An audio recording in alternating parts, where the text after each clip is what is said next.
Hello and welcome to my channel. This is a video about how to repair problems when you have a dual boot operating system and you try to clone the hard drive.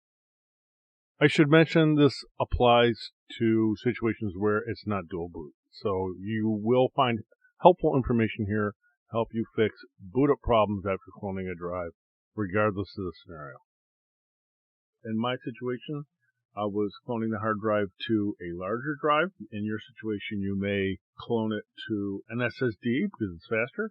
In either case, this video will go through some of the utilities I used and some command line utilities that I used for fixing my boot problems after the clone. So, without further ado, one of the utilities I used was AOMEI, or AOME, Partition Assistant. Now, they didn't sponsor this video. It's just a product I like and I use. And what I did is I go in here and I pull up the properties on the partitions that are for my different operating systems in my dual boot. And what's important here is the volume information. I want to record that because I'm going to need it later on in the video. Additionally, I'm showing here is that it's just the one drive. I haven't installed the other drive yet. After installing the other drive, you can go ahead and use the utilities in AOMEI or the product you prefer and clone the disk. Now, I'm going to show you some of the steps to follow. This is direct from AOMEI's website, instructions on how to clone a hard drive. Really not too hard. And you just follow these steps here. Remember to check the box if you are doing a clone to an SSD, and it'll kick off. And after a few seconds, not really. After a while, this is a 2 terabyte drive that I was cloning, and believe me, it took a long time to clone it. And I didn't want to go through that again when it didn't boot up. So what I did is I cloned the drive, and once the clone completed, I shut my machine down, and I disconnected the original drive. That way I knew the system was going to boot up off of the new drive, and this is the screen that I got. winload.efi. That's a problem. So this is a startup problem. The system doesn't know where to find this file, and they have a number of options. Under troubleshooting advanced options, there should be a startup repair option. If it's not there, then you have to go to use a device and then boot your media, like your Windows 11 DVD or your Windows 11 USB drive. Boot off of that. Make sure your locale information is all set correctly. Click Next, but do not click on Install Now. In the bottom left-hand corner, you're going to see an option for repair your computer. Click that. It'll bring you back into the UEFI settings, and you can go into Troubleshoot and Advanced Options and click Startup Repair. After a little while, if it fixes it, great, you're set. But in my situation, startup repair failed. At this point, we want to exit out of this. It'll bring us back to the UEFI options. And this time we want to go to Troubleshoot and Command Prompt. And the Command Prompt, we're going to use several different command line tools. BCD Edit shows us what the boot configuration says as far as dual boot information. Boot Rec can fix a number of things with regard to the Windows startup. And DiskPart. And DiskPart can show us information. It can do a lot of other things. Don't mess around with it if you're not familiar with it. But DiskPart can show us information about the hard drives or boot devices that are available, their volumes, and the drive letters. And that's going to be important because we're going to fix the BCD file using information we got from DiskPart. Now, the first thing we're going to do is run boot rec. These 4 commands need to complete successfully. If they don't, we're going to go on to the other troubleshooting steps. If they do, you can reboot your computer and it should come up just fine.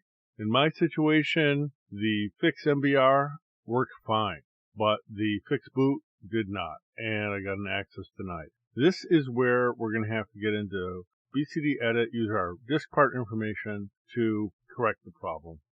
Now, there are only 3 commands you really need to understand here with DiskPart. DiskPart gets you into the DiskPart utility. List disk lists the disks that you have available, and select disk allows you to select a disk so you can list volume.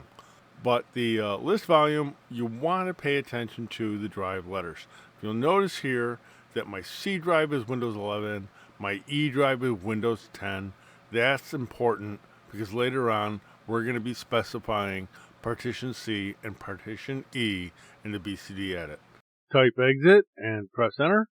Get out of this part and let's go into BCD edit. BCD stands for boot configuration data. There are 3 sections if you're running a dual boot. There's the boot manager, there's the default section, and then there's an additional very long hexadecimal number for any additional partitions you want to boot off of. What you'll notice here is that the device and the OS device are both saying unknown. BCD Edit allows us to set the parameters for each of the bootloader sections. We're going to start with the boot manager section and set the device to partition C. The syntax is rather specific, so if the operation doesn't complete successfully, check your syntax. Next, we'll move on to the bootloader section, and we'll set the device to the same. There are 2 areas in the bootloader section for each partition that you want to load: the device and the OS device.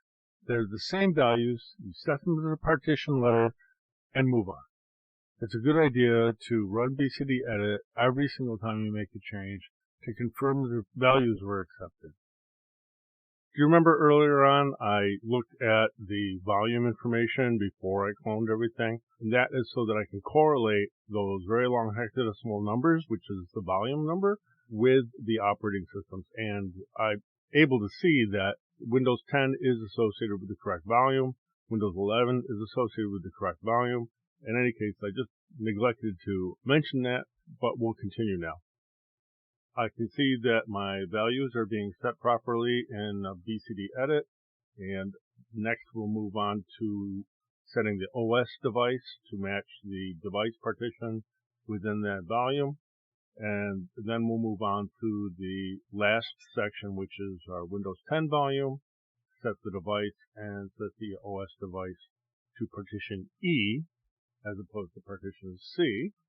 And that should complete our changes with BCD Edit.